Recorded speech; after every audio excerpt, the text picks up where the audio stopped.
C'est une journée paisible sur l'île et la pêche est abondante. Kakru a attrapé beaucoup de poissons, et lorsqu'il se tourne vers les jolies dames qui l'attendent, il est accueilli par 4 jolies paires de valets. Mais avant d'entrer dans le vif du sujet, revenons un mois en arrière.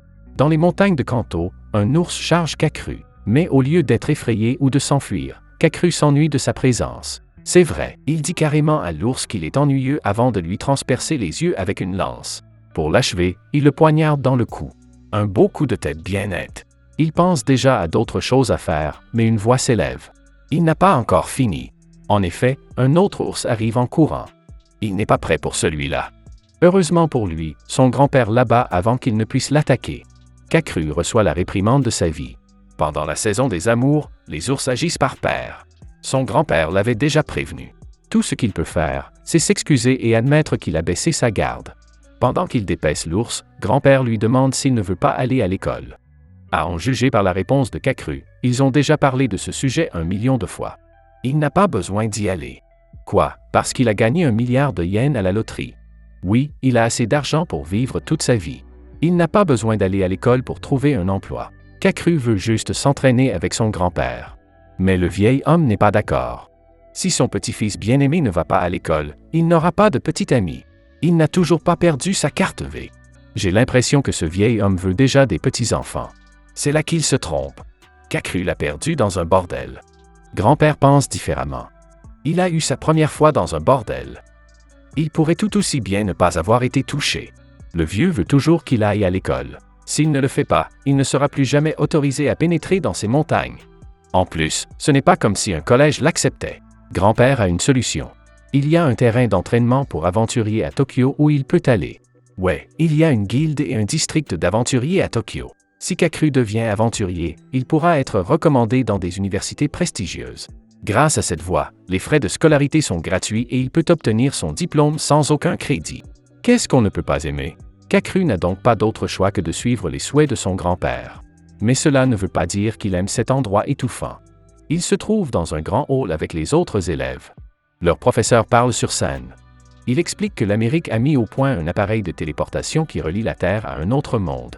En tant qu'aventuriers, ils ont le devoir d'enquêter sur ce nouveau monde. Ils doivent contribuer au développement de l'humanité.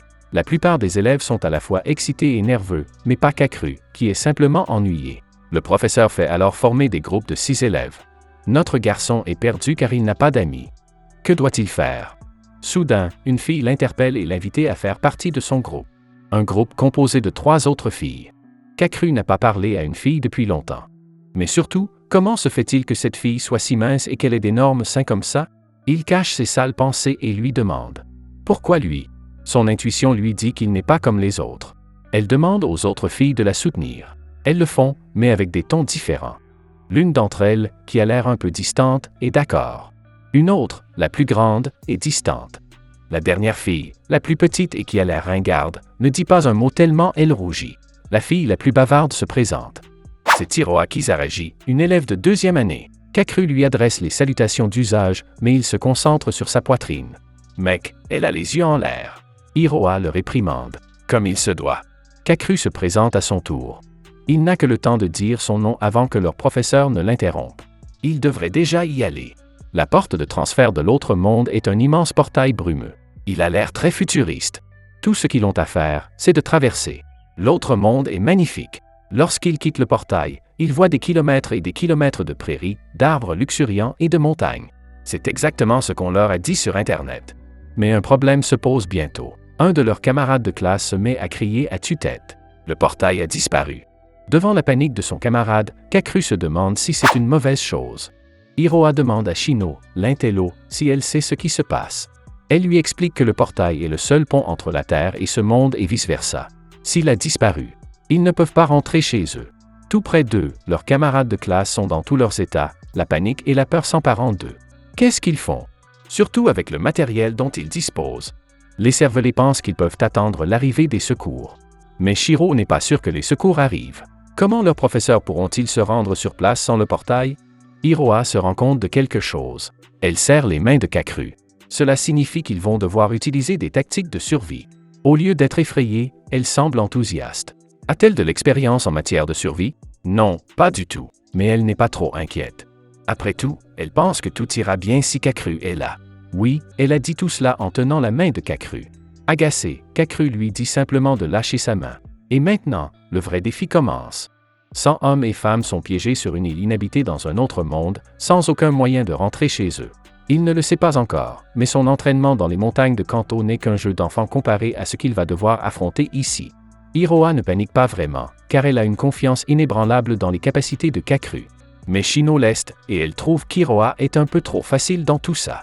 Mais elle revient vite à la question la plus urgente. Pourquoi le portail a-t-il disparu? Kakru a 2 théories. La première, cela fait partie de leur entraînement. Le portail disparu est le premier obstacle qu'ils doivent franchir dans leur entraînement. La seconde théorie est présentée par Shino, le dispositif de téléportation est simplement tombé en panne. Si c'est le cas, ils pourront rentrer chez eux dans quelques jours. Notre garçon ne peut s'empêcher de s'inquiéter. Si aucune de ces théories n'est vraie, le chaos s'ensuivra certainement. Il se tourne alors pour partir, surprenant Iroha. Où va-t-il? Il va explorer les environs. Ils n'arriveront à rien en restant plantés là. Mais la forêt est dangereuse. Il y a des bêtes mortelles là-dedans. Iroha lui rappelle que leurs professeurs ne veulent pas qu'il explore la forêt. Mais il n'y a pas de professeur avec eux. Ce rappel ne sert à rien. Il explique aux filles qu'il agit toujours en pensant au pire des scénarios. C'est pourquoi il fait de son mieux pour connaître leur environnement. Il veut être prêt en cas d'urgence. Il essaie de repartir, mais les filles le suivent. Elles sont dans le même groupe. Elles doivent se serrer les coudes. Kakru leur rappelle qu'elles n'ont pas besoin de suivre son comportement prétentieux. Mais elles persistent. Si c'est ce qu'ils veulent, le groupe se dirige vers la forêt. Pendant ce temps, Kakru mentionne qu'ils ne se sont pas encore présentés. Iroha se présente à nouveau, mais il parle des 3 autres. Nous connaissons tout Shino, mais son nom complet est Shino Manase. La grande fille est Fuka Kitose, et l'écervelé est Kaed Rurikawa. Elle est en 3e année, donc l'aînée. Elle est à la tête de la fanfare, et elle est aussi très douée pour les tâches ménagères. Pourquoi cela ressemble-t-il à un profil d'application de rencontre? Quoi qu'il en soit, Kakru se présente. J'aimerais dire qu'il a bien fait son introduction, mais ce n'est pas le cas. Il n'a fait que regarder les seins de Kaed pendant tout ce temps. Mec, je sais que c'est gros, mais contrôle tes yeux. Iroha est agacé par ça. Il recommence. Il salue le buste à la place. Kakru tente de nier mais n'y parvient pas.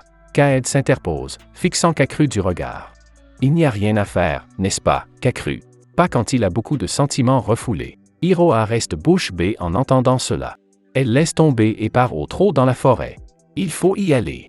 En arrivant dans la forêt, le groupe trouve des bambous, plus précisément des bambous mozo. C'est un type de bambou cultivé au Japon. La plupart des bambous comestibles qu'ils mangent proviennent du bambou mozo. Après avoir inspecté les arbres, Kakru en coupe un pour en faire une lance. Les filles ont beaucoup de questions. Qu'est-ce que c'est que ce couteau? Il est si tranchant. Et pourquoi faire une lance alors que ce couteau a l'air puissant?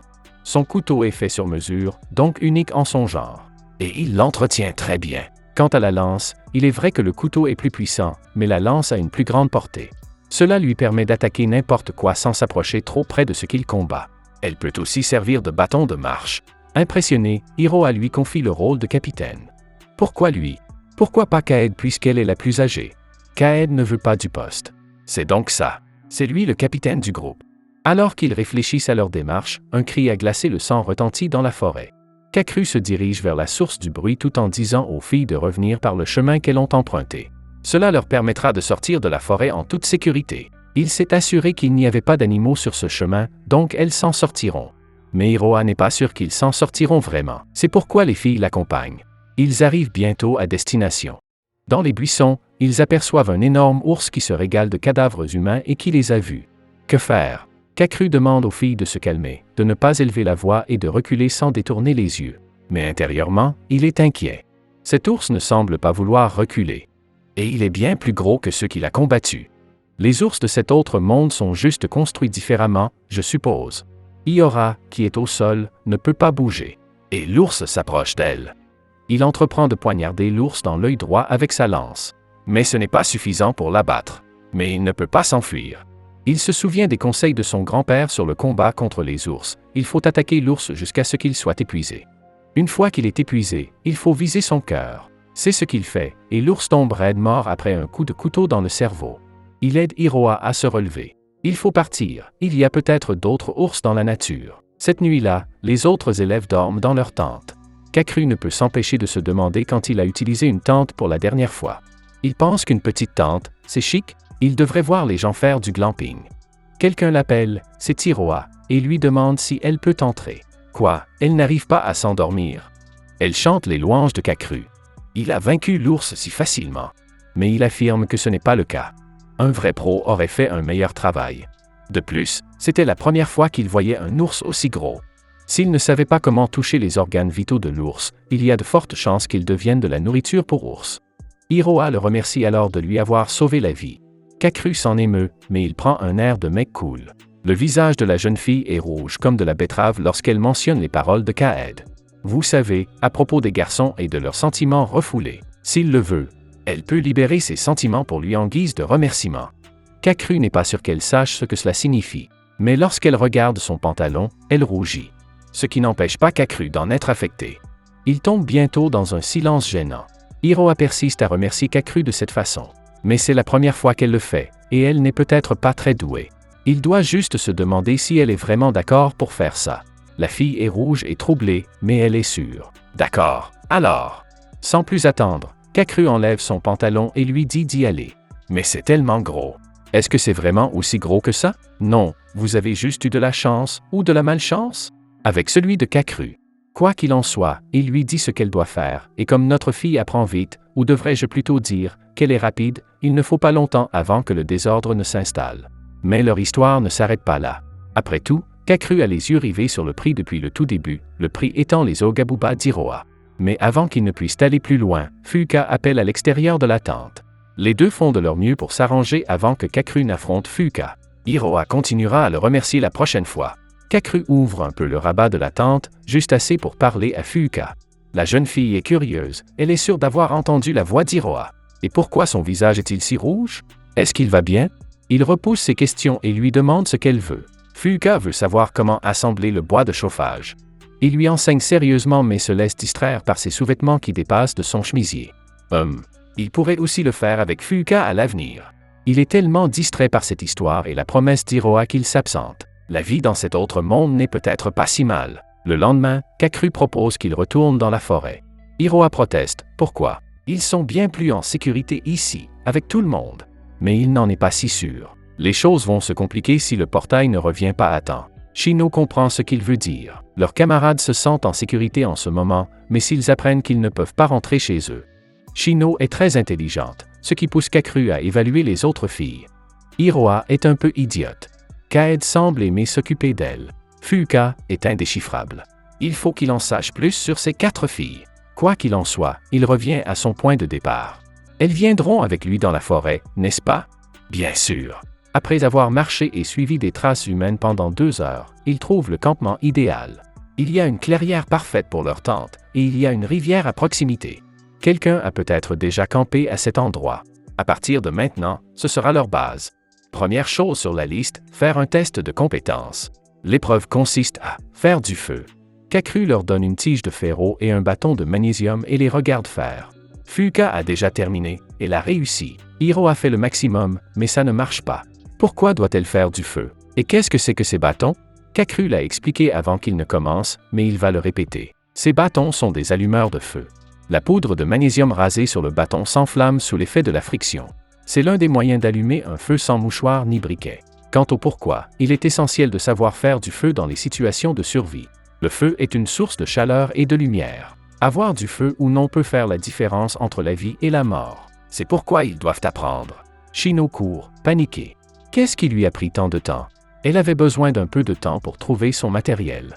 Elle se met alors à faire ce qu'elle a à faire. Utiliser un brise-vent et avoir du bois de chauffage comme base. Je ne suis pas encore sûr de ce qu'elle fait, mais cela attire l'attention de Kakeru. Kaed réussit à allumer un feu. Iroha n'y arrive toujours pas. Shino est confuse, elle a tout fait correctement, mais pourquoi n'y a-t-il toujours pas de feu? Avec l'aide de Kakeru, elle se rend compte que la pièce qu'elle allume est trop grande. Elle rase donc une partie du bois, puis recommence à l'allumer. C'est un succès. L'air suffisant de Kakeru est amusant. Ils allument tous un feu. Enfin, sauf Iroha. Kakeru dit à Shino qu'elle devrait travailler sa vitesse. Mais il la félicite d'avoir trouvé un bois gras. Il s'agit d'un bois contenant une grande quantité de résine. Cela signifie qu'il brûle facilement. Bien qu'elle doive s'entraîner davantage, elle doit aussi être fière de ses connaissances. Iroha, qui semble avoir un estomac sans fond, fouille dans son sac pour trouver des conserves. Cacru l'en empêche. Ils devraient garder les conserves pour les cas d'urgence. Qu'est-ce qu'ils vont manger, alors? Ils vont pêcher. Pêcher? Comment?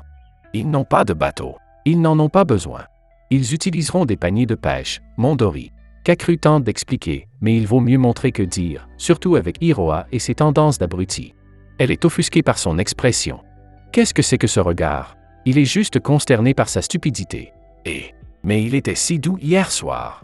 Oups, quelqu'un a failli glisser sur leurs activités nocturnes. Cacru essaie de les distraire, mais Shino continue de les regarder de travers. Elle est trop intelligente pour ça, Cacru. Cacru a d'abord été forcé d'aller à l'école par son grand-père. Aujourd'hui, il est contraint de se rendre dans un autre monde à cause de son école et d'un portail qui disparaît. Mais avec 4 jolies filles comme camarades de classe, il est plutôt cool dans tout ça. Si vous avez aimé la vidéo, abonnez-vous, laissez un like et un commentaire pour aider la chaîne à grandir. Merci d'avoir regardé cette vidéo.